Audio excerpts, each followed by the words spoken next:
Bon, et bien voilà, c'est un vrai bonheur de se retrouver. Il est 10h24, nous sommes en direct du 15e arrondissement, du 3 quai de Grenelle à Paris, dans le 15e arrondissement, pour la 15e édition de la presse au futur. Fabrice Gauthier, bonjour. Bonjour Alain Carré. Broadcast associé, Fabrice. Architecte média, plus que jamais on accompagne tous vos projets, dont les organisateurs du salon qui cette année encore, effectivement Dorothée et Patrick nous ont encore fait confiance. C'est vrai qu'on avait commencé cette collaboration en 2019 sur l'édition physique du salon et on avait rencontré un beau succès. À la fois en étant exposant, et nous c'est toujours intéressant d'être au plus proche de la presse, mais aussi en tant que partenaire où on donne la possibilité à toutes les personnes qui participent à ce marché de venir s'exprimer, de présenter leurs produits, de présenter leurs services. Leurs innovations. Cette année a été ces deux dernières années ont été un petit peu particulières. On s'est testé sur une version digitale où on a battu des records de visite avec aussi bien le salon La Presse au Futur et All for Content, qui est le petit frère ou la petite sœur de La Presse au Futur de Dot Events. On a fait quand même plus de 15 000 visites en 2 jours. C'était donc en février dernier et ça avait été un vrai succès en termes de visibilité. Alors évidemment, un salon en digital, ça ne remplace pas le contact physique et on est tellement heureux de pouvoir se retrouver aujourd'hui et d'avoir des vrais contacts avec le marché de la presse. Alors c'est vrai que ce salon en digital, il avait une particularité, c'était vraiment une formule inédite. C'était complètement inédit. Il a fallu complètement bouleverser les schémas. Il a fallu s'adapter à la situation en respectant les règles sanitaires, en produisant du contenu à distance. Et c'est vrai qu'on en tire maintenant encore des enseignements. C'est-à-dire que les gens se déplacent de moins en moins, même si effectivement on a retrouvé un peu de liberté et en espérant que ça dure. C'est vrai que le salon, par exemple, de la presse au futur, cette nouvelle édition, est essentiellement hybride, avec beaucoup de rendez-vous effectivement en physique. Grande nouveauté cette année sur la presse au futur, on a 6 salles qui sont captées en vidéo, avec des vidéos qui seront parfois rediffusées après le salon, mais des vidéos aussi qui sont diffusées en live streaming pour permettre à tous ceux qui malheureusement ne peuvent pas venir de suivre ces conférences. Alors comment fait-on pour en live streaming suivre le salon ? Il suffit d'aller sur le site La Presse au Futur, c'est super bien indiqué, il y a les horaires, les moments où c'est indiqué, où on sera en live. Avec tout le programme, bien évidemment. Avec tout le programme, et évidemment, là, les conférences ont déjà commencé depuis 9h30 ce matin dans toutes les scènes. Et d'ailleurs, j'en profite pour faire un petit peu ma publicité aussi, pour dire que je vais animer une conférence sur la presse et la vidéo et la presse, comment la vidéo trouve ses marques dans la presse. C'est à l'étage Eiffel 1, 2, 3. C'est de 11h30 à 12h30. On va avoir la directrice événementielle vidéo des Échos Le Parisien. On va avoir la directrice de contenu de Prisma Media. On va avoir le président de Digiteca, qui est un player vraiment révolutionnaire, très largement utilisé par la PQR. Et puis des gens de chez PlayPlay qui viendront ici à ce micro, je l'espère, pour présenter leur activité, parce que PlayPlay est un outil de soft vidéo qui permet justement aux journalistes de presse de produire de la vidéo. Simplement, ils interviendront lors de cette conférence.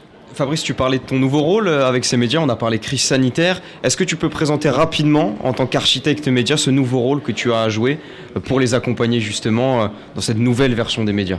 Très bonne question, Théo. Effectivement, pour la presse, initialement, c'est pas le métier premier de fabriquer du contenu vivant.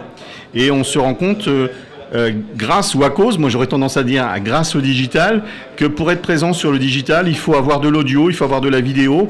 Hier, il y avait un grand rendez-vous sur lequel Broadcast Associé était aussi présent, qui était le rendez-vous Innovodio. On voit bien que le podcast pour la presse est en train de vraiment gagner des points, avec des systèmes de speak to text aussi, d'adapter de la lecture par rapport au texte. Donc l'audio prend ses marques, et puis le summum, c'est la vidéo, parce que la vidéo se partage sur les réseaux sociaux, et aujourd'hui, quel média peut exister sans les réseaux sociaux ? On va parler vraiment des trois pendant ces 2 jours en termes de contenu, le print évidemment, et la vidéo et l'audio, parce que c'est un ensemble et qui est aujourd'hui, tous ces éléments-là sont totalement indissociables? Alors ils sont indissociables, et pour répondre précisément donc à la question de Théo, eh bien nous on agit comme conseil, comme architecte.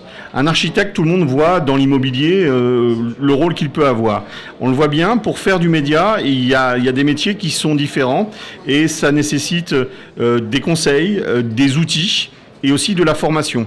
Et Broadcast Associés, on propose des solutions à la carte pour le marché, selon les besoins de l'entreprise, selon les besoins du média.